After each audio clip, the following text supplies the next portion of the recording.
Ya, oke, kita lanjut. Ada sedikit yang terlewat di video sebelumnya.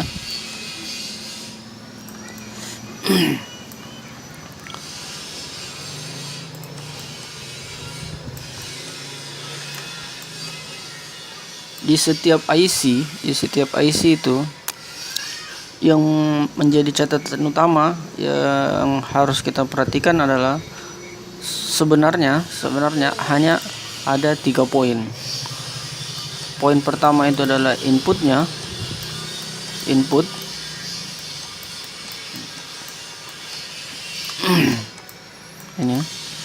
inputnya. Kalau untuk di IC ini inputnya adalah VIN ini. Poin yang kedua itu adalah triggernya.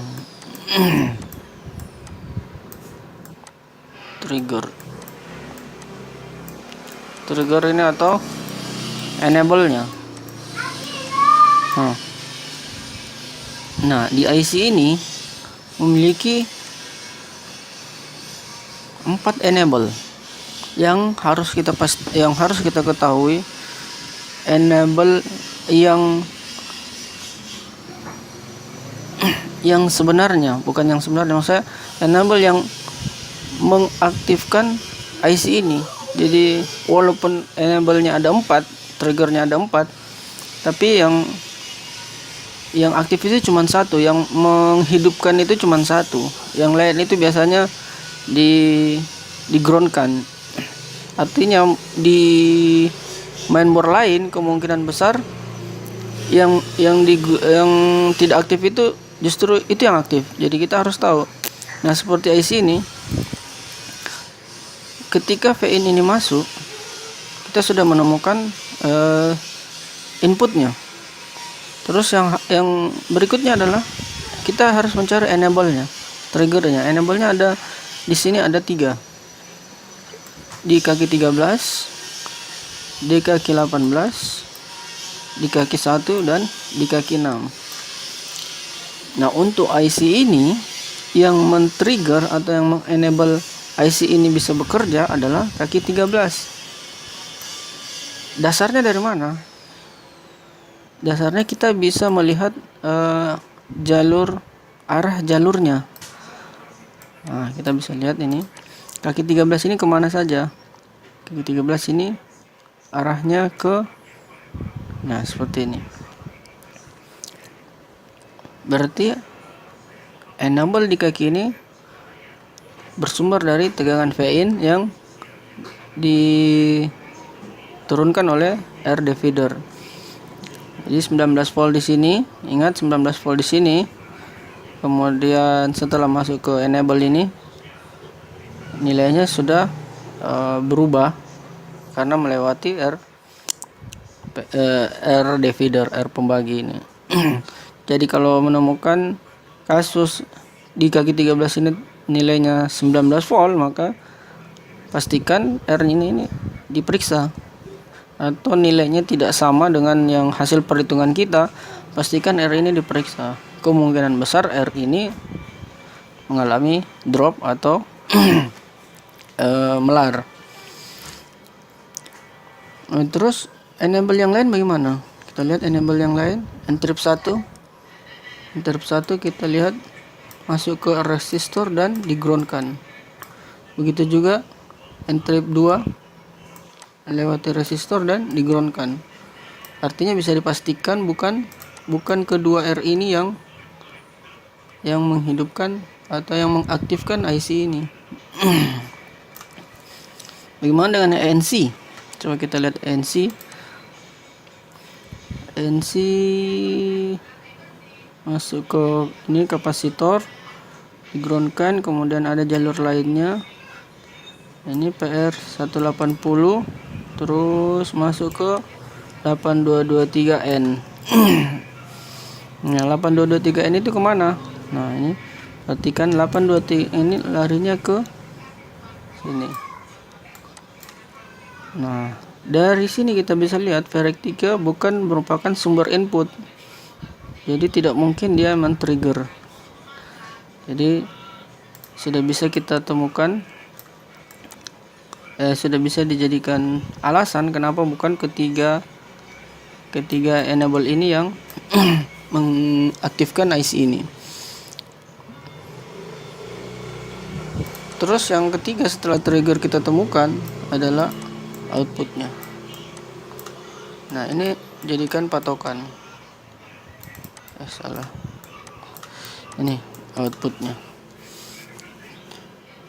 Ini maksudnya jika suatu hari teman-teman menemukan IC yang mungkin lebih besar atau lebih banyak pin-pinnya, maka yang perlu yang teman-teman perhatikan adalah tegangan inputnya. Cari dulu tegangan inputnya, ukur dulu tegangan inputnya. Apakah semua tegangan inputnya, misalnya IC-nya memiliki beberapa tegangan input, karena tidak selalu IC itu satu, biasanya ada memiliki beberapa tegangan input. Nanti kita akan bahas di IC lainnya, itu ada beberapa IC yang memiliki lebih dari satu tegangan input. Nah, ukur dulu tegangan inputnya, kemudian cari enable-nya. Siapa yang men-trigger IC ini? Setelah ketemu, cari outputnya. Nah, di output itulah yang jadi ketika enable-nya sudah ada, ternyata outputnya tidak keluar. Nah, outputnya itu harus kita periksa. Apakah keluarannya sudah normal, atau terjadi feedback, atau ada MOSFET yang bermasalah. Nah, seperti MOSFET ini pada dasarnya jarang bermasalah, kecuali memang short. Tapi jika beberapa metode pengukuran kita sudah lakukan dan ternyata belum keluar juga Vout-nya, maka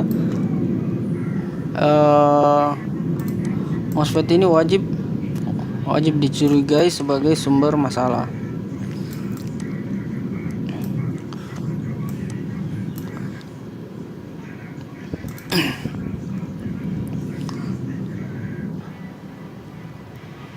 Nah, ini adalah jembatan atau PL sebelah sini adalah jembatan menuju keluaran dari tegangan Vout ini. Jadi Vout ini keluar ke sini. Bukan Vout, iya Vout. Di sini juga ini Vout dari IC. Nah.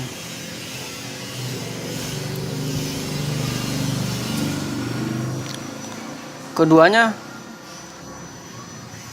yang satu Vout IC ini bisa keluar jika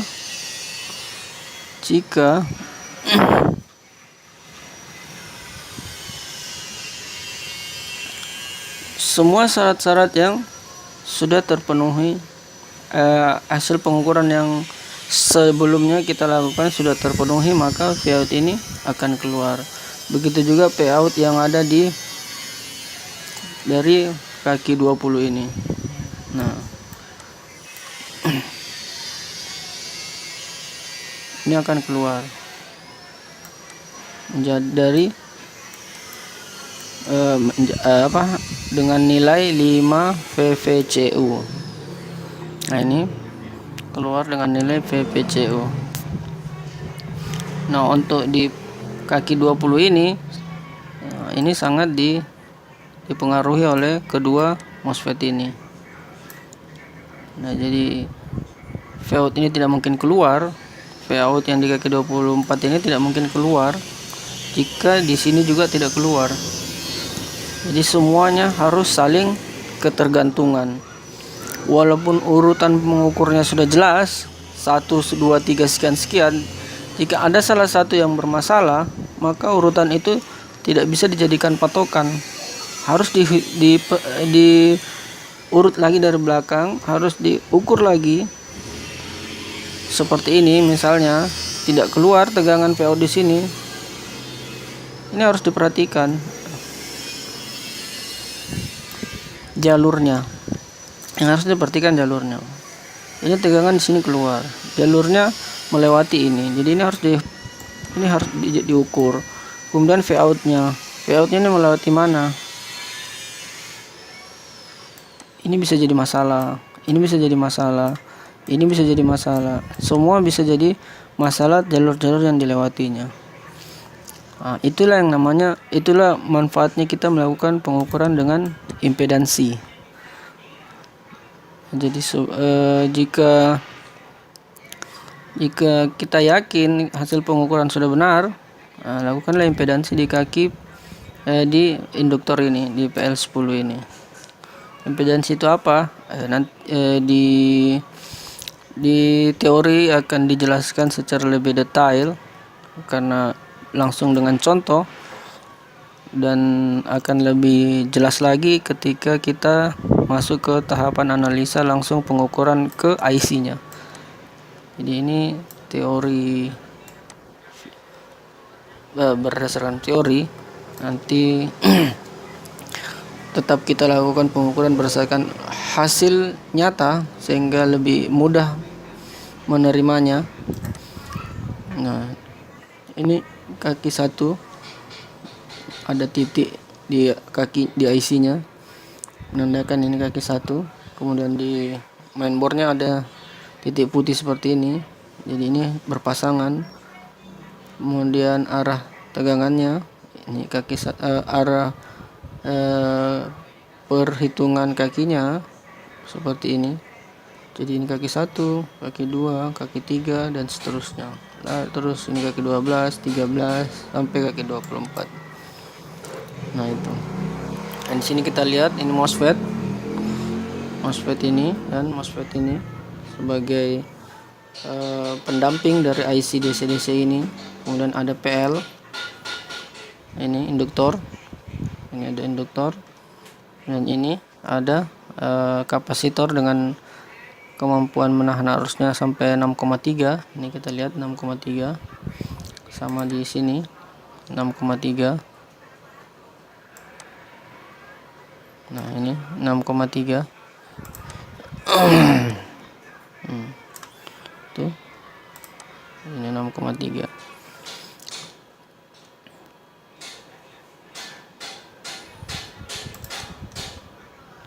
Oke, saya rasa cukup untuk materi IC/DC ini.